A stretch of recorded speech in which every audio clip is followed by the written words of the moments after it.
मंच पर आसीन सभी आदरणीय सम्मानित अतिथियों का हृदय से स्वागत और अभिनंदन करता हूं, इसलिए कि ये मेरा अपना जिला भी है, अपना शहर भी है, मिट्टी भी है। इसी मिट्टी में पैदा हुआ, पला बढ़ा, और जिसका जिक्र अभी हमारे भाई कर रहे थे, यहां पर हर वर्ग के लिए कोशिश की कि थोड़ा बहुत कुछ काम कर सके, और ज्यादा काम हॉस्पिटल में करने का मौका मिला। अभी हमारे युवा साथी बता रहे थे, मेहंदी साहब, कि ऊपर वाला ही आपसे अच्छे काम करवाता है। तो मैं ऐसा मानता हूं कि अगर मुझे सुल्तानपुर में या उसके बाद दूसरे जिलों में या आज फिर पूरे देश में गरीबों की सेवा और उनकी आवाज उठाने का मौका मिल रहा है, तो इसके पीछे ऊपर वाले का हाथ है, ऊपर वाले की। और मुझे धार्मिक बातों का बिल्कुल बहुत ज्यादा ज्ञान नहीं है, लेकिन मोटे मोटे तौर पे हजरत मौला अली का जो जिक्र यहां पर किया गया, हमारे दोस्त हैं शोहरत अली, और मेरे साथ यहीं का एक गदर साथ में रहता था, आपको याद होगा। तो गदर जो है और शोहरत अली, हम लोग लखनऊ से वापस आ रहे थे, बोलेरो हमारी गाड़ी थी, और अचानक उसको नींद आ गई तो गाड़ी बिल्कुल डिसबैलेंस हो गई। तो शोहरत बहुत तेजी से या अली या अली या अली 3 बार, और फिर किसी तरीके से वो गाड़ी बैलेंस हुई, आगे हम लोग चले। तो हमने उससे कहा कि जिंदगी बच गई सब लोगों की। तो उन्होंने कहा कि अली ने मदद किया, या अली मदद किया। हमने पुकारा, तो हमने पूछा, तो आगे जो शोहरत ने कहा कि जैसे आप मुसीबत में, संकट में राम का नाम लेते हैं, ऐसे ही हम लोगों के दिल से अली का नाम लेते हैं। देखिए, हिंदुस्तान एक मिली जुली संस्कृति का देश है, मिली जुली सभ्यता का देश है। यह हमें समझना पड़ेगा। एक ऐसा मुल्क जहां अलग अलग धर्म, अलग अलग भाषा, अलग अलग क्षेत्र के लोग, 140 करोड़ आबादी एक साथ मिलकर रहती है, वो है हमारा भारत, वो है हमारा हिंदुस्तान, जिसके ऊपर पूरी दुनिया गर्व करती है। हमारी पहचान इसलिए नहीं है कि सिर्फ यहां हिंदू रहते हैं, हमारी पहचान इसलिए भी नहीं है कि सिर्फ यहां मुसलमान रहते हैं, सिर्फ यहां सिख रहते हैं या ईसाई रहते हैं, सिर्फ यहां जैन रहते हैं या बौद्ध रहते हैं। हमारी पहचान पूरी दुनिया में इसलिए है कि यहां पर 140 करोड़ लोग रहते हैं, अलग अलग धर्मों के, अलग अलग जातियों के, अलग अलग भाषाओं के, एक साथ मिलकर रहते हैं। ये हमारी खूबसूरती है। और हमारा कॉन्स्टिट्यूशन भी यही कहता है कि भारत एक धर्मनिरपेक्ष राष्ट्र है, जहां पे सबके सामाजिक, आर्थिक, हर तरह की समानता की गारंटी हमारा संविधान देता है। और इसको बिगाड़ने की जो लोग कोशिश कर रहे हैं, तो मैं ये कह रहा हूं कि वो हमारे धर्म को भी नहीं समझते और हमारे भारत के संविधान को भी नहीं मानते। ये लड़ाई है हमारी, और मैं तो इससे भी आगे मानता हूं, जब धर्म दुनिया में नहीं थे, जब इल्म दुनिया में नहीं था, जब तमाम धार्मिक किताबें दुनिया में नहीं थी, तब भी इंसान था, और उस इंसान के दिल के, इसके शरीर के अंदर एक दिल था, और वो दिल, उस दिल के अंदर मोहब्बत थी, प्रेम था, और वो प्रेम और भाईचारा अगर आज हम जिंदा रखते हैं, तो सही मायने में वही मौला अली का संदेश है, वही पाक कुरान का संदेश है, वही रामायण का संदेश है, वही बाइबल का संदेश है, और वही गुरु ग्रंथ साहब का संदेश है। इस संदेश को हमें लेके आगे बढ़ना। भाईचारे से हम लोग आगे बढ़ेंगे, इंसानियत की सेवा से ही आगे बढ़ेंगे। धार्मिक कट्टरता से दुनिया का कोई मुल्क आगे बढ़ नहीं सकता। ज्यादा बात करूंगा तो लोग कहते हैं कि भाई राजनीति करने लगे, लेकिन समझ में नहीं आता कि बात कैसे करें। अगर हम कहते हैं कि नफरत ना फैलाओ तो एक सियासी दल के लोग नाराज हो जाते हैं। क्या बोले? कहें कि नफरत फैलाओ, कहें कि लोगों को बांटो। वो कहते हैं मारो काटो, लोगों को बर्बाद करो, और हम कहते हैं बेघर बेदर लोगों को आबाद करो। ये हमारा संदेश, भाईचारे का संदेश। क्योंकि ये वो मुल्क है जहां बिस्मिल्लाह खान की सहनाई संकट मोचन के मंदिर में गूंजती है। ये वो मुल्क है जहां मलिक मोहम्मद जायसी पद्मावत लिखते हैं। ये वो मुल्क है जहां रसखान को पढ़कर हम भगवान कृष्ण के बारे में जानते हैं। ये वो मुल्क है जहां मोहम्मद रफी गाना गाते हैं, सुख के सब साथी दुख में ना कोई, मेरे राम तेरा नाम एक साचा दूजा ना कोई। ये वो हिंदुस्तान है, ये हिंदुस्तान है।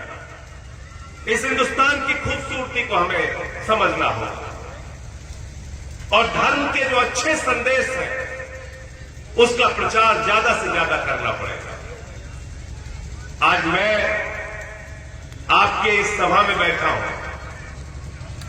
मैंने मौला अली के बारे में बहुत कुछ अच्छी बातें आप लोगों के माध्यम से और जान ली, लेकिन अगर ये सभा, ये बातें, ये चर्चा हिंदू समाज के लोगों के बीच में हो, सिख समाज के लोगों के बीच में हो, ईसाई समाज के लोगों के बीच में हो, तो आपके धर्म का अच्छा संदेश दूसरे समाज के लोगों के बीच में भी फैलेगा, और लोगों के मन में जो गलत फहमियां हैं वो गलत फहमियां दूर होंगी। और ये मैं क्यों कह रहा हूं? जब मैंने पार्लियामेंट के अंदर कहा कि 1857 के जंगे आजादी की गदर में मेरठ से लेकर दिल्ली तक मौलानाओं के सर काट के पेड़ों पे लटका दिए गए थे। बहादुर शाह जफर के दोनों बेटों का सर काट के उनके सामने पेश किया गया था। तो भाषण देने के बाद जब मैं घर पहुंचा तो रात में कई हिंदू साथियों का फोन आया और उन्होंने कहा इतनी सारी जानकारी तो हमको थी ही नहीं कि इतनी कुर्बानी। एक किताब हमारे दोस्त हैं, उन्होंने लिखा है, शहनवाज कादरी साहब ने, जो यहां से चुनाव भी लड़ चुके हैं, लहू बोलता भी है। और उस किताब के अंदर 1400 ऐसे वीर सपूतों की गाथा लिखी हुई है जिन्होंने भारत की आजादी में अपने प्राणों की आहुति दी, अपनी कुर्बानी दी, और उसमें 42 खवातीन थे। आप बताइए, आपको हिस्ट्री नहीं पता है? अगर अपना इतिहास ही हम नहीं जानते, और कौन से लोग आप पे सवाल पूछते हैं? ऐसे लोग आपसे सवाल पूछते हैं जिनका आजादी के आंदोलन में कोई योगदान नहीं। लेकिन अभी कोई टीवी चैनल के डिबेट में बैठ जाइए तो आपसे आपकी देशभक्ति का प्रमाण पत्र मांगते हैं। मैं ऐसा मानता हूं, इस देश के अंदर किसी को किसी की देशभक्ति का प्रमाण पत्र मांगने की जरूरत नहीं है। 140 करोड़ लोग इस मुल्क का भला चाहते हैं, और जो लोग इस मुल्क के खिलाफ काम करते हैं, कानून और संविधान के मुताबिक उनके खिलाफ कार्रवाई कीजिए। लेकिन आज बड़े अफसोस के साथ कहना पड़ रहा है, अदालतों का भी चश्मा बदल गया है, ब्यूरोक्रेसी का चश्मा बदल गया है। हर चीज जाति धर्म की निगाह से देखना है, और इस जाति धर्म की निगाह में और इस जाति धर्म के आधार पर हमको इतना उलझा दिया गया है कि हमको अपने भले का भी पता नहीं, हम अपने बारे में भी नहीं सोच पाते। हिंदुस्तान आज कहां खड़ा है? भारत के 14 प्रधानमंत्रियों ने 2014 तक भारत के ऊपर कर्जा रखा 55 लाख करोड़ रुपए। पिछले 8 साल में भारत का कर्ज बढ़ के हो गया 156 लाख करोड़ रुपए। 100 लाख करोड़ रुपए का कर्जा बढ़ गया। भारत आज इस दशा में है कि 80 करोड़ लोगों को 2 वक्त के राशन की जरूरत पड़ रही है। सरकार अपनी पीठ थपथपाती है कि 80 करोड़ लोगों को हम अनाज दे रहे हैं, लेकिन इसमें खुश होने की बात नहीं है। 80 करोड़ लोगों को अनाज की जरूरत पड़ रही है, हमारी चिंता पर इसे होना चाहिए। हम बेरोजगारी में कहां खड़े हैं, हम शिक्षा में कहां खड़े हैं। अभी भारत का बजट आया, उसमें शिक्षा का बजट कम कर दिया, स्वास्थ्य का बजट कम कर दिया, और किसका बजट आगे कर दिया? कह रहे 50 नए एयरपोर्ट बनाएंगे। हमने कहा बनाओगे तो दोगे किसको, ये बता दो, बना तो दोगे आप। तो इसलिए हम ये कहना चाहते हैं कि हमको अपने धर्म की अच्छी बातें और अच्छे संदेश पर भी ध्यान देना पड़ेगा, उसी का प्रचार लोगों के बीच में करना पड़ेगा, लोगों के मन को बदलना पड़ेगा, आपस में मिलजुल कर रहें। अगर इसका धार्मिक संदेश लोगों तक पहुंचेगा तो मैं समझता हूं उसका गहरा असर होगा। रामचरितमानस की चौपाई क्या कहती है? सब नर करें परस्पर प्रीति, सारे लोग आपस में प्रेम से रहें। और कुछ लोग हमें सिखाते हैं कि नहीं, झगड़ा करो, लड़ाई करो, एक दूसरे से नफरत करो, तो वो सही मायने में आपको धर्म का संदेश नहीं दे रहे हैं। हिंदू धर्म कहता है वसुदेव कुटुंबकम, पूरा विश्व हमारा परिवार है। जब पूरा विश्व हमारा परिवार है तो हिंदू भी हमारा परिवार, मुसलमान भी हमारा परिवार, सिख भी हमारा परिवार, ईसाई भी हमारा परिवार, इस मुल्क में, इस दुनिया में रहने वाले सारे लोग हमारे परिवार के लोग। इस भावना से देश को आगे बढ़ाना पड़ेगा। और इसलिए साथियों और दोस्तों, मैं सिर्फ इतना कहना चाहता हूं, ये सुल्तानपुर की धरती, इससे एक गहरा रिश्ता मेरा है, यही पैदा हुआ हूं और इस बात को ध्यान रखता हूं कि जब पार्लियामेंट में बोलने के लिए खड़ा होता हूं तो मुझे हॉस्पिटल के वो जस्सू भी याद आते हैं, मुझे रेहड़ी पटरी पे काम करने वाले वो हजारों लोग भी याद आते हैं जो 45 डिग्री टेम्परेचर में अपना ठेला लगा के अपने बेटे को पढ़ाने का काम करते हैं, अपनी मां का इलाज कराने का काम करते हैं, जिनकी लड़ाई 16 साल तक याद है कि मैंने लड़ी। और इंसानियत क्या होती है उसका जिक्र अगर मैं करूंगा तो मैं एक घटना को नहीं भूल पाता।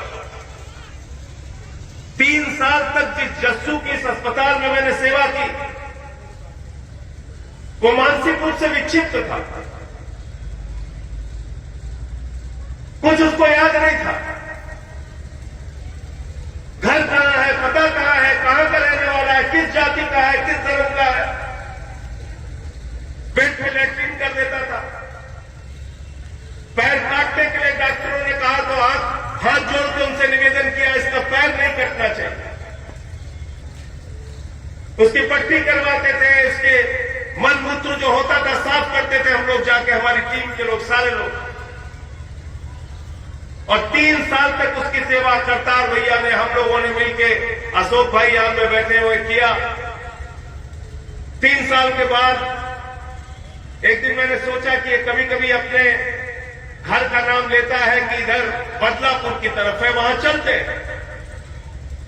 उसको बैठा के लेके गया, मोटरसाइकिल एक पेट्रोल पंप पे रुकी, पेट्रोल देने वाले ने कहा कि ये तो फला रामजस का लड़का है।